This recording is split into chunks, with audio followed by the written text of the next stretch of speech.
अस्सलाम वालेकुम, मैं हूं ज़ीशान अजीज। आप देख रहे हैं उर्दू पॉइंट। अरशद शरीफ शहीद के हवाले से सबसे बड़ी खबर आपको दे रहा हूं मैं इस वक्त। कीनिया के एक मीडिया के ऊपर जिसका नाम है K24 टीवी, उनके साबिक गवर्नर नैरोबी के, उन्होंने स्टेटमेंट दी है कि अरशद शरीफ शहीद जो सहाफ़ी कीनिया के अंदर कत्ल हुए हैं, पाकिस्तानी कातलों का एक स्क्वाड उनका पीछा कर रहा था, जिसकी वजह यह थी कि अरशद शरीफ मुबैना तौर पर एक मनी लॉन्ड्रिंग का जो सिंडिकेट है उसको एक्सपोज करने वाले थे, जो नैरोबी और कीनिया के अंदर जो दूसरे उनके सिटीज हैं वहां पे कार शोरूम्स चलाते हैं। सोनको नाम है इन गवर्नर का, जो साबिक गवर्नर है नैरोबी शहर के कीनिया के अंदर। उनका यह कहना था कि पुलिस को, जो कीनियन पुलिस है, केनियन पुलिस है, उनको ट्रिक किया गया है। जो अरशद शरीफ हैं सहाफी, उनके कत्ल के लिए उनको ट्रिक किया गया, उनको खबर पहुंचाएगी, वायरलेस किया गया कि एक गाड़ी जो है वो चोरी की गई है, जिसके अंदर कुछ खतरनाक किस्म के लोग जा रहे हैं जिनके पास वेपन भी हैं। जिसके बाद वो गाड़ी रोकी गई, मगर वो नहीं रुकी तो केनियन पुलिस ने उसके ऊपर फायरिंग की। जो सबसे बड़ी खबर है वो ये है कि उनके जो साबिक गवर्नर सोनको हैं वो ये कह रहे हैं कि वहां पे अरशद शरीफ एक मनी लॉन्ड्रिंग का जो सिंडिकेट है मुबैना तौर पर उसके ऊपर काम कर रहे थे, उसको एक्सपोज करने के ऊपर काम कर रहे थे, और पाकिस्तानी कातलों का एक जो स्क्वाड है वो उनका पीछा कर रहा था। उनका मजीद ये कहना था कि ये जो सिंडिकेट है, इसकी जो रूट्स हैं, इनके जो कनेक्शंस हैं, ये जो मनी लॉन्ड्रिंग सिंडिकेट है वो पाकिस्तानी पॉलिटिशियंस और डीप जो स्टेट है कंट्री के अंदर, उनके लोगों के साथ भी ये जो कनेक्शन है ये भी जाके मिलते हैं। इस रिपोर्ट में मजीद जो है वो ये कहा गया है कि अरशद शरीफ जो है वो वांटेड मैन थे पाकिस्तान की तरफ से, पाकिस्तान के अंदर, क्योंकि वो कुछ ऐसी चीजों के ऊपर काम कर रहे थे जो कि पाकिस्तान में पसंद नहीं की जा रही थी। उनका कहना था कि वो he was about to release a documentary जिसका नाम बिहाइंड क्लोज्ड डोर्स जो है वो रखा गया था, और उसमें Pakistani politician and members of the Pakistan deep state and system लॉन्डर money using international financial systems, उसको ये एक्सपोज करने जा रहे थे, उसके ऊपर ये काम कर रहे थे, जिसकी वजह से पाकिस्तानी कातलों का जो स्क्वाड है वो उनका पीछा कर रहा था। ये अब तक की सबसे बड़ी खबर है। दूसरी जो सबसे बड़ी खबर है वो भी मैं आपको देता चलूं कि अरशद शरीफ के बारे में जो कहा जा रहा था, केनियन गवर्नमेंट का जो कहना था कि वो एक गलती की वजह से, मिसअंडरस्टैंडिंग की वजह से वो कत्ल हुए, उनके ऊपर गोलियां चलाई गई, और वो गलती ये थी कि उसी दिन एक गाड़ी जो है वो चोरी होती है, और उस गाड़ी के मिस्टेक में अरशद शरीफ के ऊपर गोली चलती है, क्योंकि वो रुकते नहीं है और पुलिस उनका पीछा करती है। मैं आपको बताता चलूं, अरशद शरीफ की जो तस्वीर केनियन गवर्नमेंट की तरफ से सामने आई, जिस गाड़ी की, वो टोयोटा लैंड क्रूजर थी व्हाइट कलर की। जो गाड़ी वहां पर चोरी हुई है, मेरे पास ये भी K24 टीवी की अभी कुछ मिनट पहले की रिपोर्ट है, वो गाड़ी मर्सिडीज बेंज थी, जिसका नंबर जो है वो आप लोगों को मैं बता दूं वो 700 था, जबकि जो अरशद शरीफ हैं उनकी जो लैंड क्रूजर था उनका नंबर 200 था। ये KDJ 700F थी और ये मर्सिडीज बेंज थी। There is hell of difference between a Toyota Land Cruiser and Mercedes Benz.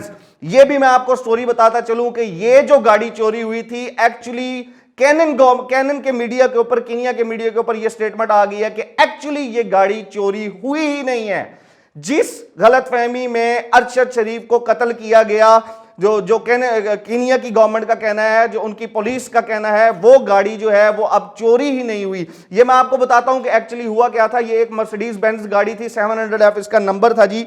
ये एक खातून का नाम है जी वैनैना, जिन्होंने रिपोर्ट की, जो बेसिकली जब घर से बाहर गई, उनका बेटा जो है वो 26 साल का उनके साथ था। जब वो घर से बाहर गई और दोबारा जो है बेटा उनकी गाड़ी के अंदर मौजूद था, जब वो वापस आई तो ना गाड़ी थी ना बेटा था। उन्होंने डिटेक्टिव्स को बताया कि मेरी गाड़ी जो है वो मिसिंग है, मेरा बेटा उसके अंदर है। जब उन्होंने अपनी बेटे से कनेक्ट करने की कोशिश की, कॉल करने की कोशिश की, तो बेटे ने कॉल नहीं उठाई, जिसके बाद फाइनली उन्होंने पुलिस में रिपोर्ट की कि मेरी ये जो मर्सिडीज बेंज गाड़ी है 700F जो है वो ये चोरी हो गई है, जिसके शक और शुबे में अरशद शरीफ साहब की गाड़ी के ऊपर गोलियां चलाई गई। टोयोटा लैंड क्रूजर बड़ी गाड़ी है, व्हाइट कलर की गाड़ी है, और मर्सिडीज बेंज जो है वो छोटी गाड़ी होती है, मर्सिडीज बेंज जीप नहीं होती। ये एक बड़ा हेल ऑफ डिफरेंस था। अब इस स्टोरी का ब्रेकडाउन कैसे हुआ है, ये स्टोरी कैसे अब खत्म हो गई है, केनियन मीडिया के ऊपर ये आ रही है कि बेसिकली वो जो बेटा था उस औरत का, वो गाड़ी लेकर खुद ही चला गया। उसने कोई इवेंट अटेंड करना था, वो इवेंट अटेंड करने गया और जाके जब उसने उसके वालिद साहब ने उसकी वालदा ने उसको कॉल की तो वो कॉल इसलिए नहीं उठा सका बकौल उसके कि उसका फोन जो है वो साइलेंट पे था, जिस वजह से मैं वो कॉल नहीं उठा सका। ये जो गाड़ी है वहां पे एक पेट्रोल पंप के ऊपर जो है वो मिली है, जिसके अंदर उनका बेटा भी जो है वो मौजूद था। ये मैं आपको एग्जैक्टली स्टेटमेंट पढ़ के सुना देता हूं। Vainana had reported detective at Pangani police station that he had left his car, उसने अपनी गाड़ी छोड़ी पार्किंग में नागरा एरिया के दरमियान में, जिसके अंदर उसका बेटा भी था। अब जो है वो उसका बेटा क्या कह रहा है, वो कह रहा है कि जी मैं जो है वो एक इवेंट अटेंड करने गया था और पीछे से जो मेरे घर वालों ने मुझे कॉल की वो मेरा फोन साइलेंट होने की वजह से मैं उस कॉल को नहीं उठा सका। इस स्टोरी का भी ड्रॉप सीन हो गया है। गाड़ी चोरी नहीं हुई थी, गाड़ी उस औरत का बेटा लेकर गया था अपने किसी इवेंट को अटेंड करने के लिए। लेकिन अभी ये जो दो स्टेटमेंट आई हैं, एक साबिक गवर्नर की जो नैरोबी के गवर्नर है कीनिया के अंदर, और फिर ये गाड़ी चोरी होने वाला कि पाकिस्तानी स्क्वाड जो किलर स्क्वाड था वो अरशद शरीफ के पीछे था, वो उसको मारना चाहता था, जो कि अरशद शरीफ मनी लॉन्ड्रिंग सिंडिकेट को एक्सपोज करने के ऊपर काम कर रहे थे। ये एक बहुत बड़ा क्वेश्चन मार्क बन गया है। अरशद शरीफ की मर्डर के ऊपर बहुत बड़ा क्वेश्चन मार्क है, पाकिस्तानी गवर्नमेंट के ऊपर बहुत बड़ा क्वेश्चन मार्क है। ये स्टेटमेंट पाकिस्तानी गवर्नमेंट इसको कैसे लेती है, पाकिस्तानी जो एजेंसीज हैं सिक्योरिटीज वो इसको कैसे लेती हैं, और इसके ऊपर अब क्या आएगा। दूसरी जो बड़ी स्टेटमेंट कि टोयोटा लैंड क्रूजर के अंदर और मर्सिडीज बेंज के अंदर हेल ऑफ डिफरेंस होता है। गाड़ी बड़ी है, Toyota Land cruiser white colour की गाड़ी है, और मर्सिडीज बेंज छोटी गाड़ी होती है हाइट में, वो कार होती है। दोनों के नंबरों में फर्क है। कैसे कैनन पुलिस को दोनों गाड़ियों में फर्क नहीं समझ में आया और उसके बाद नंबर्स में भी समझ नहीं आया, यह कैसे हो सकता है? इसके ऊपर सवालात कैनन जो मीडिया है वो खुद भी उठा रहा है और पाकिस्तान में भी इसके ऊपर सवालात उठाए जा रहे हैं।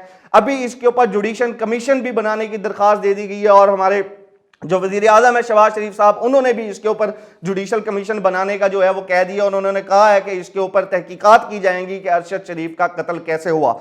और जी अरशद शरीफ साहब की डेड बॉडी कल रात 1 बजे इस्लामाबाद एयरपोर्ट पर लाई गई, जिसके बाद उन्हें कायदे आजम इंटरनेशनल हॉस्पिटल के अंदर लेकर गया और फिर लेकर जाया गया, और उसके बाद उनका जो आज जो है वो उनको पिम्स हॉस्पिटल में लेके जाना था पोस्टमार्टम में, लेकिन पिम्स हॉस्पिटल ने ये एक्सक्यूज दे दिया कि हमारा सर्द खाना फाल नहीं है, जिसके बाद उनका जो पोस्टमार्टम है वो किसी और हॉस्पिटल में किया जाएगा। अरशद शरीफ का जो जनाजा है वो कल फैसल मस्जिद में नमाजे जोहर के बाद अदा किया जाएगा। अरशद शरीफ के जो बेटे हैं वो पाकिस्तान पहुंच गए हैं मेरे ख्याल में, और वो आकर अपने वालिद साहब की जो मैयत है वो वसूल करेंगे, जिसके बाद ये जनाजा अदा किया जाएगा।